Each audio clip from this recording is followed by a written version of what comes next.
1, 2, 3, 4.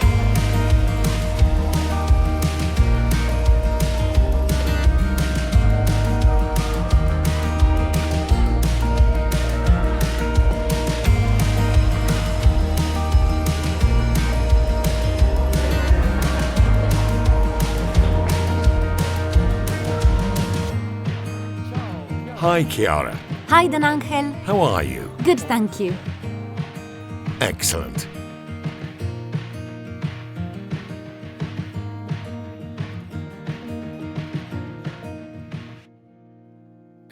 Dearest Salesian family of Don Bosco, in the light of our pedagogy and spirituality, this year we want to rediscover the lay dimension in our charism.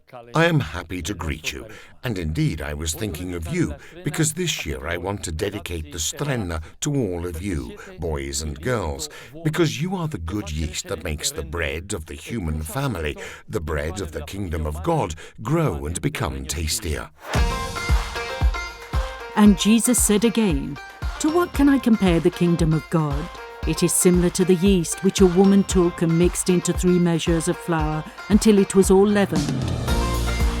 The yeast works silently.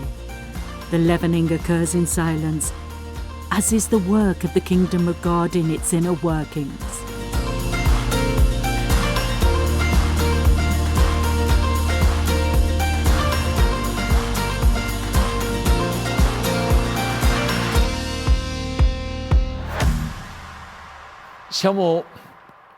We are a community of people from different social backgrounds, walks of life, professional profiles, and our work is here today.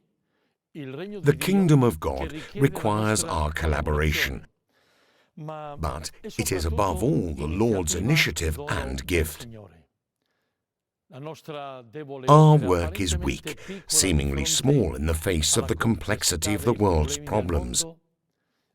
But if inserted into that of God, it becomes very strong and is not afraid of any difficulties. We can say, therefore, that the kingdom of God is like this. It's a humble reality, apparently insignificant, and to become part of it, one has to be poor of heart. And do not trust in your own abilities, but in the power of God's love. Do not act to be important in the eyes of the world, but precious in the eyes of God, who prefers the simple and the humble. Reality, a kingdom of God that germinates in the world amidst lights and shadows, a reality that is true, filtered, sought after, rejected. We love it and it frightens us. We live here.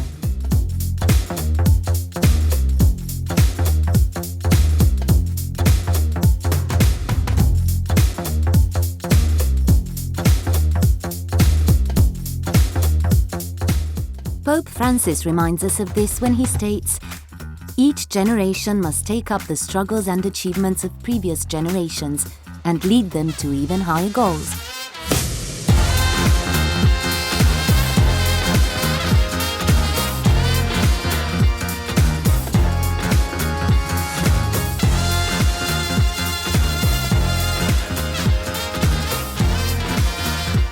The good, just as love, justice and solidarity are not achieved once and for all. They must be conquered every day. Let us remember, we live here.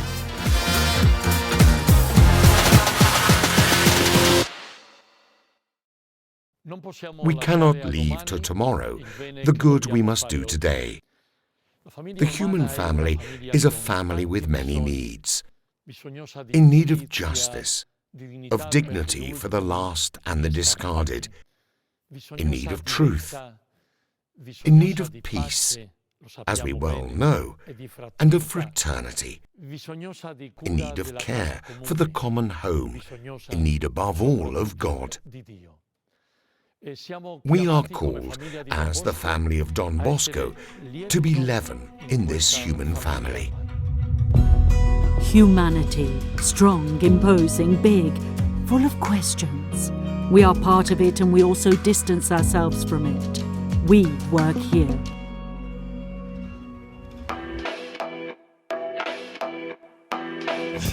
My name is Eric Ponce. I was born in Ciudad Juarez, Mexico, one of the most violent cities in the world. My mother was a pollera. She helped sneak undocumented people across the U.S. border. And my dad was a drug dealer.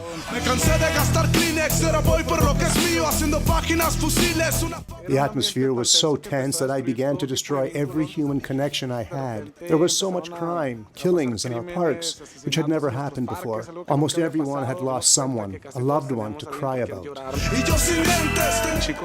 There were boys in the streets starving, willing to do anything for a meal. They take you to expensive bars, buy you drugs, and then threaten you. You like this life? Then pay for it. Massacres and shootings, they would mistake you for someone else and just kill you. That's what happened to most of my friends. Many of them are dead, others are in prison.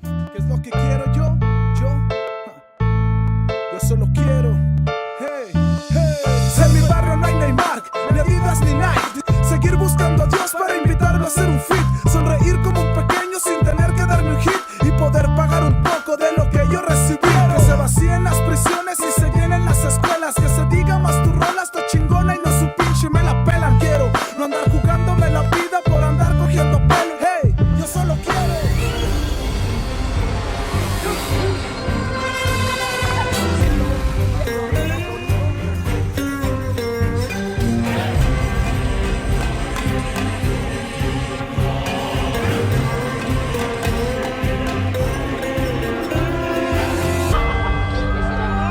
Siempre he estado como muy alejado de la religión.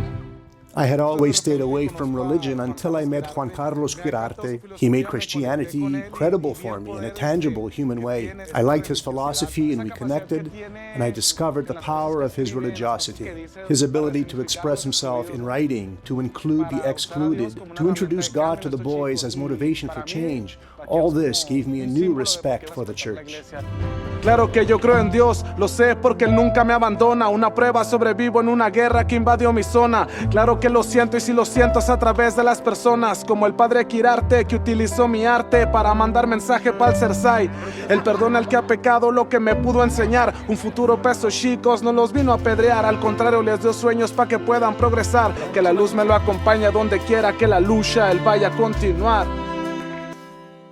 The ultimate goal of Don Bosco's mission is, together with the salvation of his boys, the transformation of society. Without the laity, how can we reach there? The Church has need of lay people and of the lay vision, to speak the language of humanity, to live humanity. I grew up in the courtyard of the Silesian Oratory of Andria. I owe a great deal of gratitude to the Silesians, first of all for having accompanied me through all the stages of my growth to the point of bringing me here today to be the first citizen of a great reality in Puglia. I am grateful for the joy they transmitted to me, for their patience, for their humility, for having accompanied me even through difficult processes of growth, for having been discreet by my side, making me realize what I could really do with my life. But that experience was not confined to the courtyard of the Silesian Oratory. There we learned that we had to be salt of the earth. There I learned what it means to be leaven for others. There I matured in my choice to try my hand at the difficult exercise of democracy and the lessons. And today, with this tricolour sash, I feel the weight of a great responsibility to try to accompany my people on a path of rebirth, on a path of cohesion, on a path of care. I have chosen as the motto of my mandate, the persons at the centre, the care of the person starting from the smallest. Don Bosco had such foresight that he understood that he had to be there by the side of the boys, that he had to humbly ensure in such a way that they felt safe, that they felt they were in a harbour, where they could truly build even on their frailties the richness and beauty of their lives. Don Bosco, the Silesians, are hope for us, for many. And also, as a local administrator, I would say that hope is indeed what our communities need. Hope that is joy, hope that is simplicity, hope that has content, hope that has a vision. We cannot just be looking at what's happening every day. We must build these seeds of hope, but do it with human hands. Do it with the heart that beats, with the heart of people who are aware of how much good there is in the world that must be rediscovered, that must be uplifted, that must truly become a testimony for many and many other generations. Thanks to the Salesians, thanks to the young people around the world who, around the name of this saint, are betting for better communities. Don Bosco did not engage in politics, but he can speak to all the representatives of the various levels of government because his commitment was clearly oriented towards the good of his boys. Our common voice can find access and a listening ear far beyond confessional boundaries, if together we embody the same zeal today. Living for God means, I think, having an attitude of seeking all that is rich in humanity. For only that which is fully human is divine, can be holy.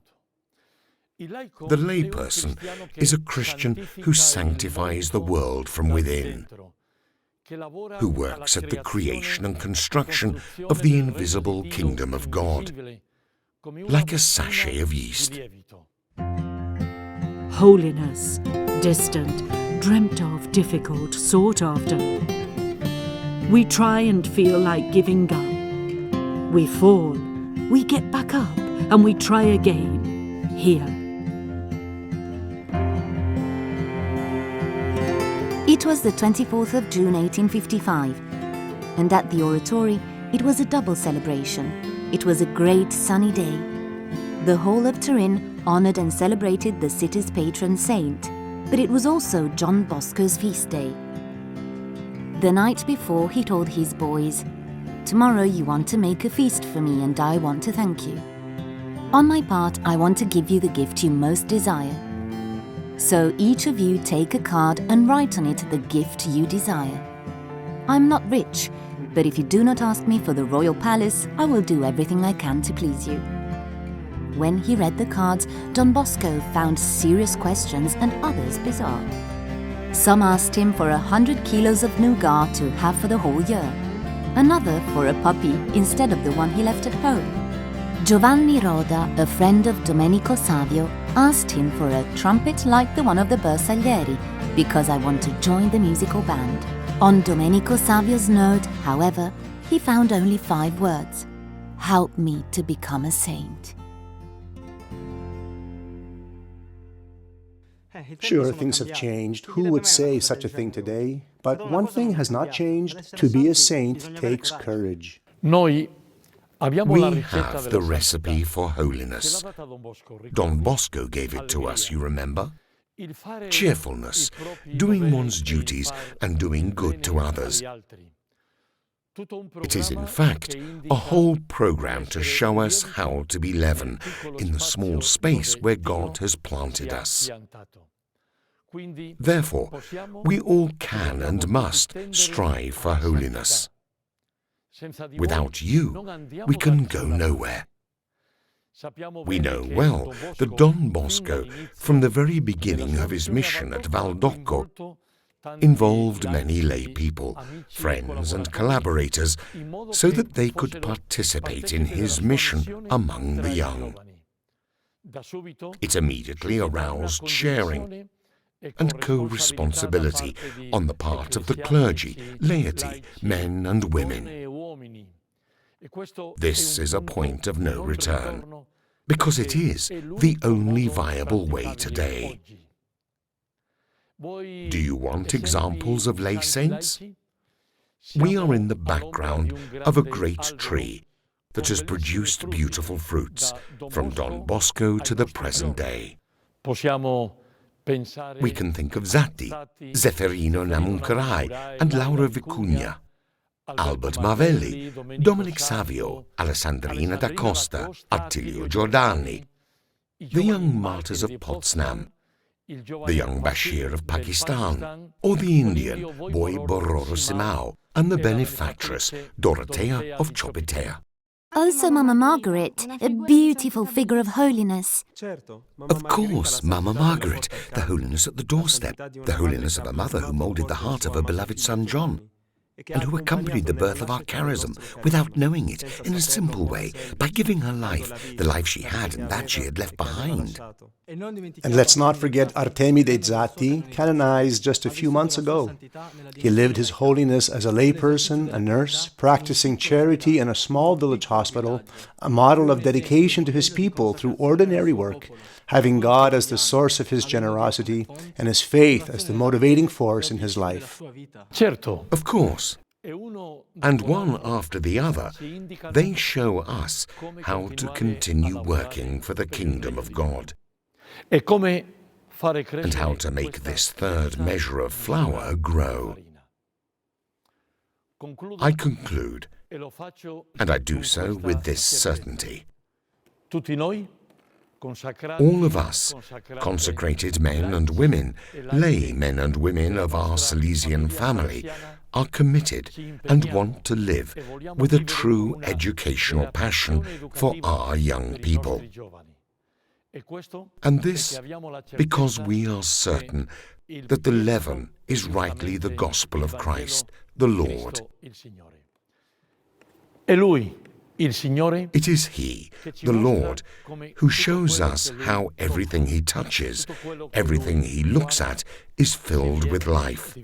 It is He who makes all things new.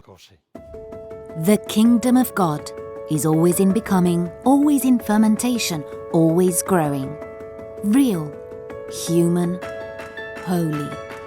A reality where everyone has their place.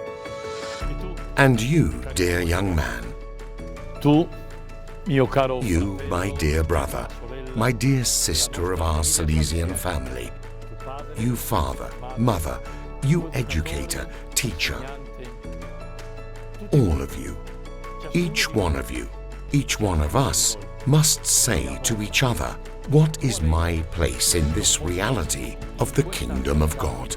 Del regno di Dio.